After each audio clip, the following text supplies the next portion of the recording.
Ms. Anna Rosette, Chief Executive Officer of the Seychelles Investment Board, Mr. William Dupria, Executive Director of Intercontinental Trust Limited, members of the Seychelles delegation, our esteemed attendees, a very warm welcome to you all. My name is Marvin Dina, and I am a Supervision Officer at the Seychelles Financial Services Authority. Together with the Seychelles Investment Board, it is our distinct pleasure and honor to welcome each and every one of you to the Seychelles Investment Summit.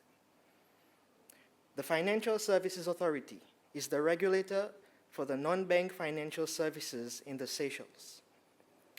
Acting with dual function, the authority is responsible for the licensing, supervision, and development of the sector and is the registrar for non-domestic companies.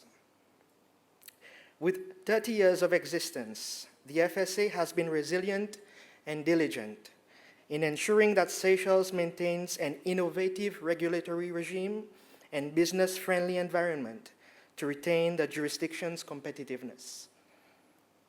This forum represents more than just a gathering of minds.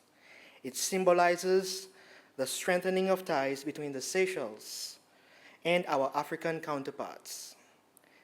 It is an opportunity to forge new partnerships, to exchange ideas, and to discover the abundant opportunities in this dynamic region.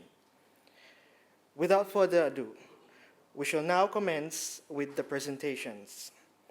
It is my great pleasure to invite to the stage Ms. Anne Rosette, the CEO of the SIB, Seychelles Investment Board, who will be delivering our first presentation entitled Seychelles, a Dynamic Investment Destination.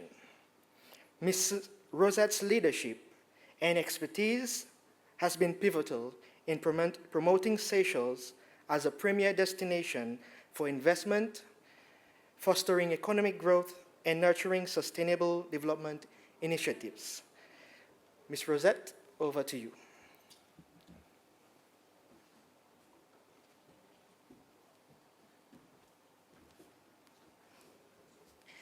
Good morning, everyone. Our guests, thank you for attending. My name is Anne Rosette. I'm the Chief Executive Officer of the Seychelles Investment Board. I joined the board in 2021, and we've had 3 years relationship now, and it's been an exciting journey. The investment board is the authority that promotes investment into the Seychelles. So today my presentation will be a bit of guidance about what we do, but also what's to be expected if you want to venture in our jurisdiction, to look at investment opportunities that we may have. Okay, the Seychelles Investment Board is an organization which is in central government of the Seychelles, and our aim obviously is to promote both local and foreign investment. We want to offer a world-class service to our investors. We work closely with all stakeholders of government. So we're sort of a bit of an agency that links all the government bodies together, the referral agencies and the authorities as well. And we contribute, obviously, with the aim of contributing to the development of the country. Our role is to promote sector diversification, which is key for us, attract local and foreign investment, facilitate the process for the investors and all partners that we deal with. And we are committed to promoting sustainable investment in the country. We advocate fair regulations in the Seychelles, and we collaborate with all stakeholders. We have 3 services. As a small unit of 24 people, we conduct investment promotion with one of our units. And the investment facilitation unit is more about scoping and liaising with investors and doing aftercare. And the third unit is the market intelligence, which is more about looking at trends, research, and trying to assess whether the investment promotion initiatives that we are doing is actually working for Seychelles. A bit of data about Seychelles at a glance. Seychelles is situated in the middle of the Indian Ocean, 4 degrees south of equator. We are not far, 400,000 kilometers away from East Africa. We're not far from the region like Mauritius, Madagascar, and we are also a link to the Middle East and then Europe and the Far East. Our currency is the Seychelles rupees. GDP standing at 15,000 USD, the highest one in 2022 in Africa. Our population is around 100,602. Seychelles, including residents, non-residents as well. We've got a tropical climate of around 27 degrees all year round. 3 languages, mainly English, French, and Creole, which is the native language. And our sustainable, pristine, our nature is still pure and uncommercialized to a large extent. The FDI stood at 289 million USD in 2023, and we have a water surface or sea surface of 1.3 million square kilometers, which is quite vast. The National Development Strategy of the Government of Seychelles is actually went into force, the new one in 2024, which will drive up until 2028. It's really the priority areas is focusing on modernizing government services, obviously, having a modernized public service, building a healthy nation, and obviously trying to modernize our education system because we see that we need capacity for the future needs of the country, and transforming the economic agenda by digitalization and information and technology innovation. We also want to promote law and order in the country because we're still quite a safe country to be in, and we still want this to continue. We promote environment sustainability because our beauty and our environment is quite unique in its way.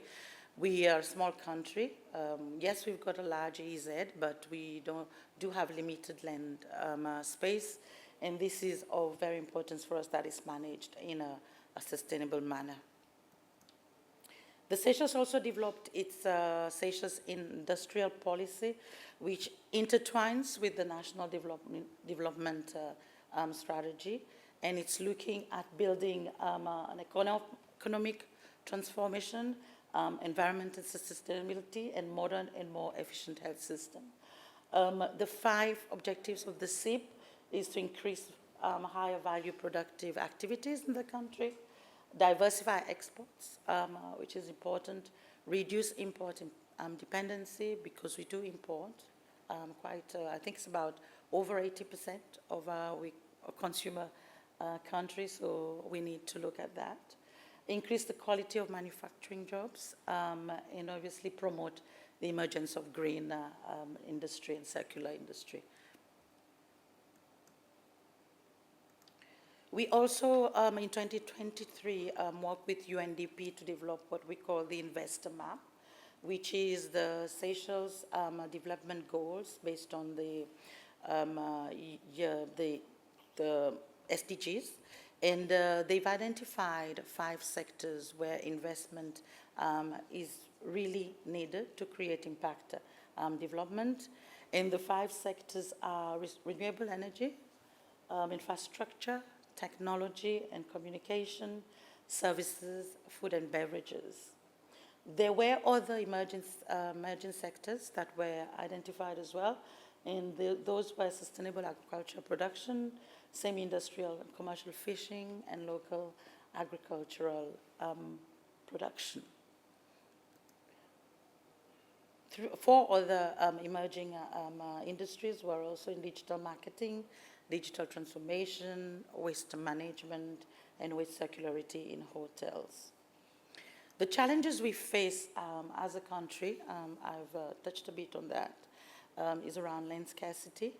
Access to finance remain one of the biggest challenges for SMEs and for startups or innovative business activities, and capacity in sort of training, resources, and specialization in sectors.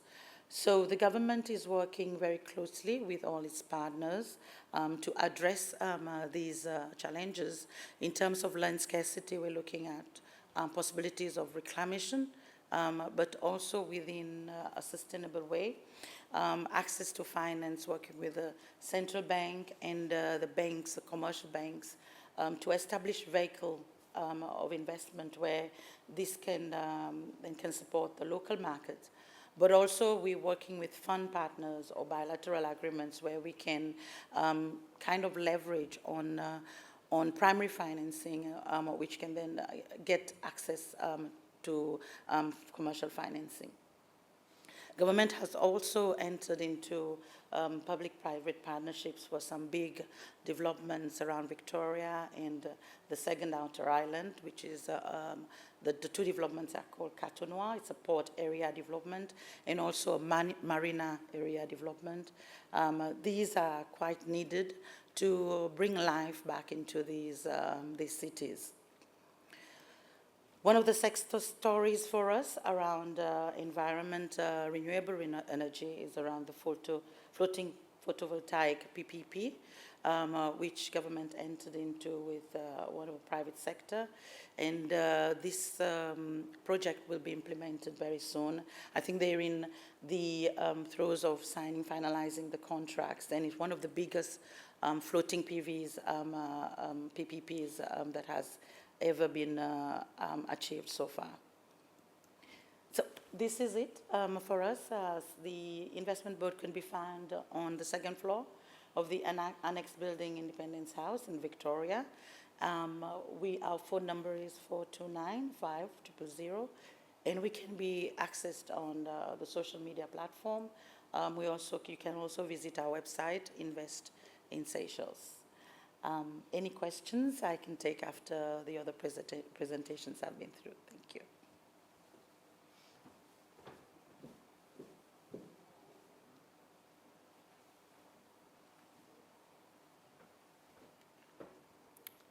Thank you, Ms. Rosette. I now have the pleasure of inviting Mr. Willem Dupria, Executive Director of Intercontinental Trust Limited, to deliver a presentation on Seychelles as a competitive jurisdiction, global industry perspective. Mr. Dupries, the stage is all yours.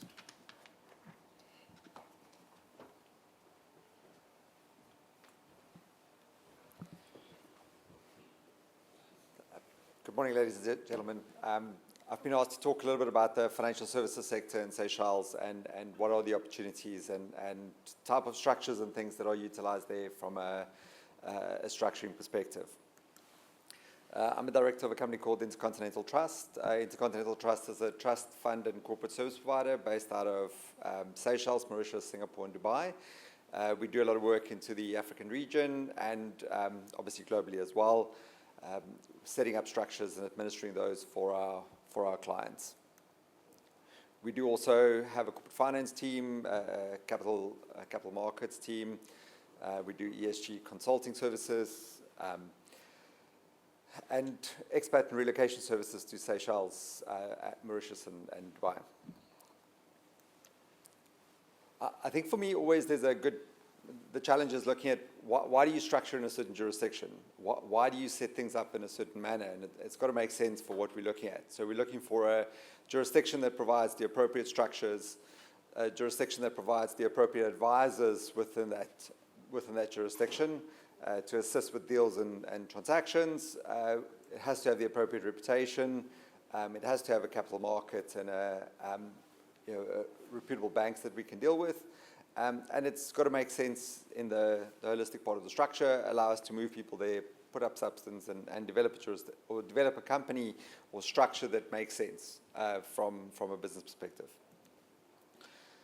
So Mrs. Rosette has already covered this slide, just the basic statistics of Seychelles. There's over 100,000 people. We can hire in the local market, and we can employ people into whatever structure we set up.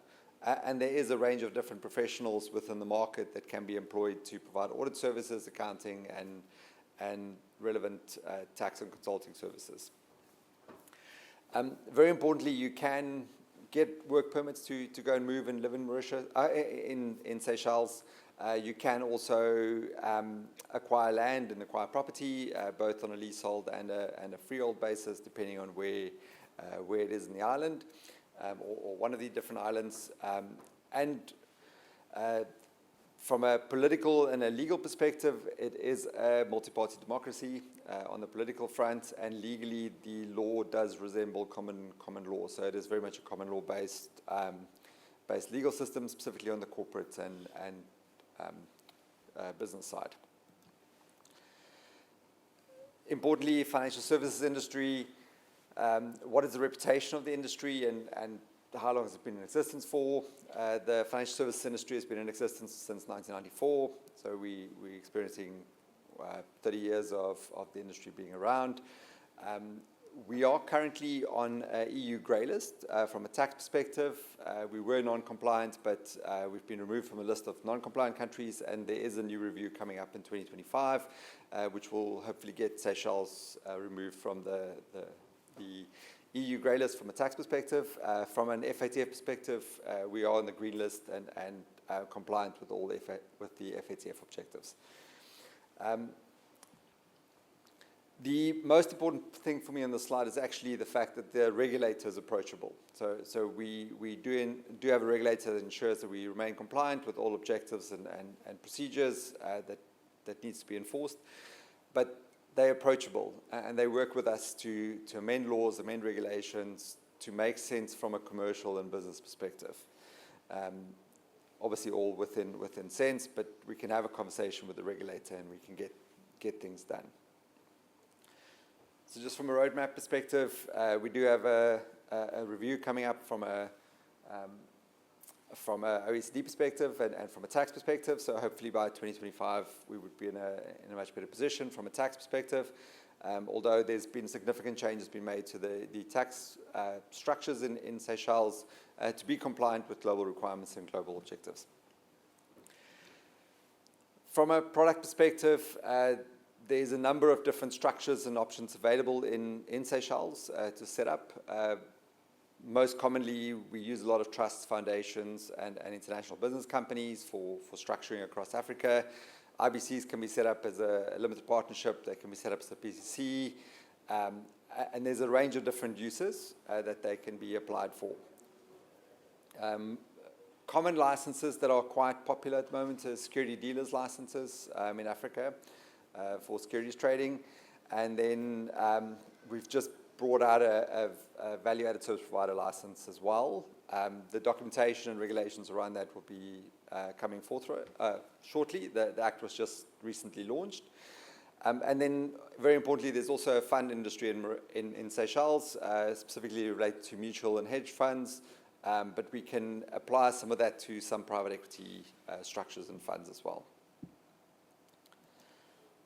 So most common structures being utilized in Seychelles is international trusts, international business companies and foundations, and we also have legislation for limited partnerships where we can have a flow through from a regulatory perspective. There's various licenses and acts that govern the relevant structures. There's the International Act for Corporate Service Providers. There's Securities Act. We've got specific acts around insurance, and our trusts and foundations are governed by specific legislation. From a service provider perspective, we have a number of reputable service providers within Seychelles, all licensed and reviewed and audited by the Financial Services Authority in Seychelles, or governed by the Financial Services Authority, both on the audit and finance professionals, but also service providers that implement and manage the structures for clients. And They're all regarded as fit and proper or evaluated to be fit and proper by the FSA and monitored on a close basis. And there's room to come in and develop further service providers or further structures as may be appropriate. We do assist companies as well to, if you are a corporate service provider sitting in another jurisdiction, to help set up a solution in Seychelles, either as a white label solution, as a managed corporate service provider, or alternatively assist in applying for a separate license and help develop and set up a relevant office. But there's also white labeling solutions that can be applied. In the Seychelles fiduciary sector, as I mentioned, the corporate legislation is very much based on common law. We do cater for trusts and foundations through a separate act, and then international business companies being one of the most popular structures. International business companies can be utilized as part of a structuring for a client in multiple jurisdictions. So they could have a trust or could have a structure somewhere else with an IBC that owns some of the investments in Africa. And that's why I just want to highlight some of the features of the international business companies. They are considered to be tax resident in Seychelles. They do get a tax number, or you can apply to get a tax number from the Seychelles Revenue Authority. They do, as a result, have access to double tax treaties, and tax is very much based on a source basis in Seychelles. So providing the income comes from Seychelles, for which an IBC can act or operate both domestically and internationally. But if it's Seychelles source income, then typically it would be taxable in Seychelles. If it's foreign source income, unless, and that'll be in a further slide, just there is a classification of multinational entities, but if it's foreign source income, typically it's not taxable in Seychelles, even on repatriation of those dividends up to the international structures. So yeah, just covering tax. It's a territorial tax system, typically taxed on Seychelles source in relation to the underlying income. If it's foreign source, typically not taxed unless you don't meet the substance requirements. Substance requirements are required if it's a multinational entity. Multinational entity is an entity that's located in multiple countries, so 2 or more countries, consolidating up to a holding company wherever that may be. If that holding company is typically the Seychelles company, then typically it's still not required to necessarily have the substance and would be free from tax. There's also substance requirements specific to industry. So investment holding companies would have less substance than operating companies, but that would all be dependent on the type of structures and the type of things being implemented. Seychelles has quite an interesting network of double tax treaties. The ones highlighted in blue are those in Africa, specifically relevant here.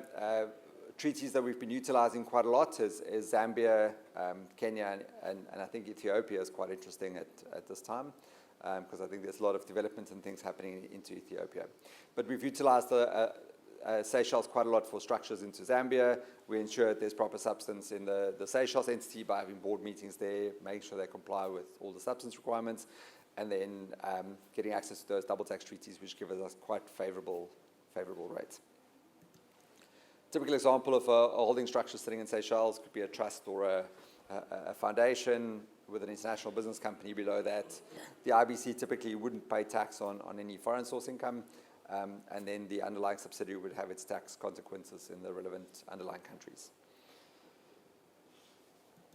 So just to sum up, I think Seychelles is a reputable jurisdiction in Africa and typically or often overlooked from a structuring perspective. I think there's great opportunities to utilize the entities there and the treaties that Seychelles have over some of the other countries and develop a solution that is substantive. The regulator, as I mentioned, is very approachable, and that helps us also make sure that the structures are implemented with the appropriate laws and backing and support that is deemed to be required. Thank you very much.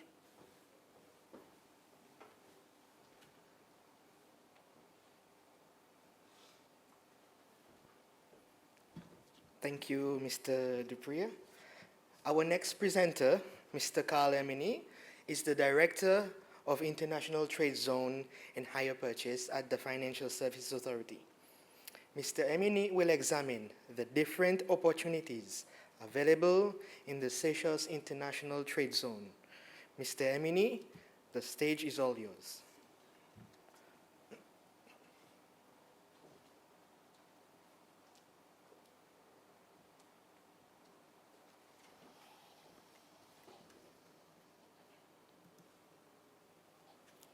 Thank you, Marvin, for the introduction. Good morning, ladies and gentlemen. I wish to thank you all for your presence on this beautiful morning. To start off, I will give you a brief overview of the International Trade Zone in the Seychelles. The International Trade Zones are zones which are designated by the Minister of Finance and are exterritorial, and as such, some specific laws do not apply. These laws are specified in the ITZ Act and regulations. The Act provides the FSA with the power to license, regulate, and supervise all operations of the designated zones in Seychelles and allows for international trading in and through the Seychelles. The ITZ is designed to cater for the needs of redistributors and exporters of goods and services. All business activities conducted by companies licensed under the ITZ Act must be, in essence, geared towards the exportation.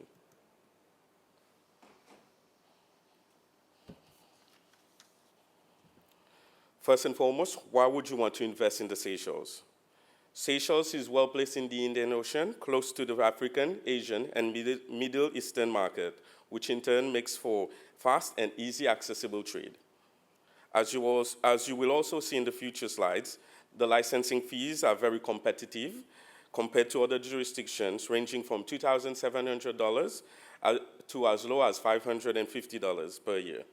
The regulatory framework is very dynamic, allowing for proper monitoring, but also caters for ease of doing business. We have a stable economy, as well as a good political environment where the government is open to new investment ideas. All employment matters are dealt with under one roof, making for easy and smooth administration. With also a well-catered custom procedure to make process well streamlined, especially for fast transshipment. Now, what does the ITZ have to offer? Firstly, there is zero customs duty. Fuel is duty-free, whereby the excise tax act is not applicable. There is zero VAT, which is especially good for companies setting up or expanding and wishing to invest in capital equipment. Unlike the normal GOP, the ITZ offers ITZ work permit, which has no fees attached to it upon application and processing. And with the ability to employ expertise not found in the Seychelles, this gives the companies the comfort of knowing they have the right people in their employment. A company is also allowed to have 100% foreign ownership. Further to these incentives just mentioned, and as mentioned in the start, there are also certain laws which is not applicable within these zones, such as Section 4 and 13 of the Immovable Property Act. This therefore allows a non-Seychellois to purchase and lease immovable property in the Seychelles, as well as acquire shares in a company which owns immovable property in the Seychelles. The Seychelles Licenses Act is also not applicable. Therefore, once licensed under the ITZ, there is no requirement to seek further licenses from the Seychelles Licensing Authority. And as you have realized, the National Employment Act is not applicable within the zones. However, under the purview of the FSC, the ITZ has its own employment regulation, which, although somewhat similar to the national laws, also allow for competitive advantage as there is a one-stop shop to deal with all employment matters within the zones. The Stamp Duty and Control and Tenancy Act is also not applicable within the zones.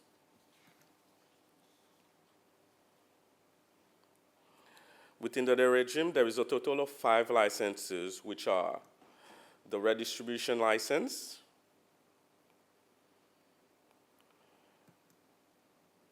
light assembly license, processing licenses,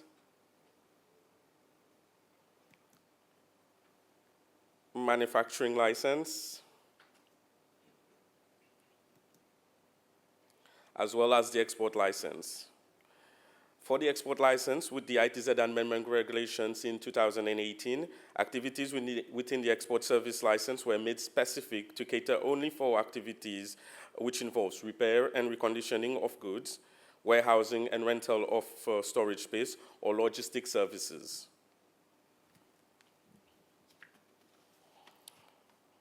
So what's next for the ITZ itself?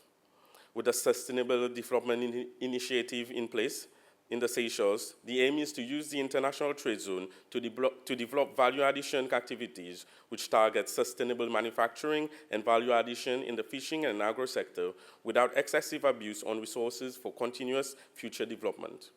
And with the future in mind, and with the increased need for ease of doing business, there is a more requirement for a one-stop shop to facilitate processes for investors.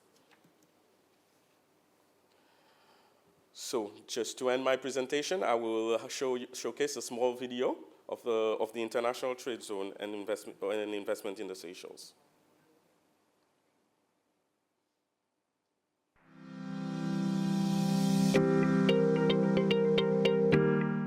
The Financial Services Authority has the right framework and business environment to attract investors into the international trade zone regime, with the prospect of value addition in the fish processing sector and sustainable manufacturing. This is because Seychelles is strategically located, making it a great location for fast trade, which in turn also makes a lower cost in fuel usage. The FSA will guide you and ensure that there is a smooth ease of doing business in the Seychelles and a licensing process. Our infrastructure projects are key for the future of our economy. All businesses move on speed, time, and efficiency. So we are moving away from paper to digitalization. We're going to invest in new infrastructure, which means we will have more environmentally friendly equipment.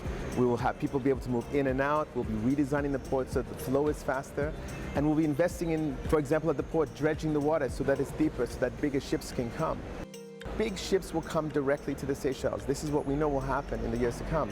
And that means the cost of living is going to go down because those ships will stop here. They'll have more containers on board those ships, which means the cost of each container is lowered. And that will translate directly into the economy in terms of lower prices, and this will accelerate growth. On the airport side, the planned infrastructure that we have is of a similar kind. We'll be investing in digitalization, how we look at the flow of the airport so that people can move in and out of the airport more quickly. We want to have more of a five-star experience, and we're also going to expand the airport, and this will take several forms. One is the renovation of the existing terminal, and the other is just clever movement of how we push certain buildings away and extend it to the north. And all of this will allow us to cater for the growth. IPHS is registered under the ITZ to reduce the cost, so we get reduced charges on the imported raw materials. We have equipment, so this allows us to make savings on our revenue. Seychelles is well positioned in terms of geography, because where the fish is, the vessel doesn't have to unload in different countries. So Seychelles is close by, and it saves them the logistics, the fuel, so everything can be done in Seychelles. We have everything in place. Given that the Seychelles Revenue Commission also administers collection of customs dues and is responsible for border control, the facilities for ease of doing business was extended to also cover businesses operating from the International Trade Zone, which is one of the activities being promoted by the Financial Services Authority. Customs declaration under the transshipment procedure can be deferred for 30 days, and the goods stored temporarily in the free zone for that same period. Storage of goods for transshipment and the bonded warehouse can be in the same storage facility, provided appropriate records of both are kept and respected goods clearly demarcated. The Seychelles Revenue Commission works very closely with the Financial Services Authority to ensure the growth of the sector within the required legal framework and, of course, respecting international commitments.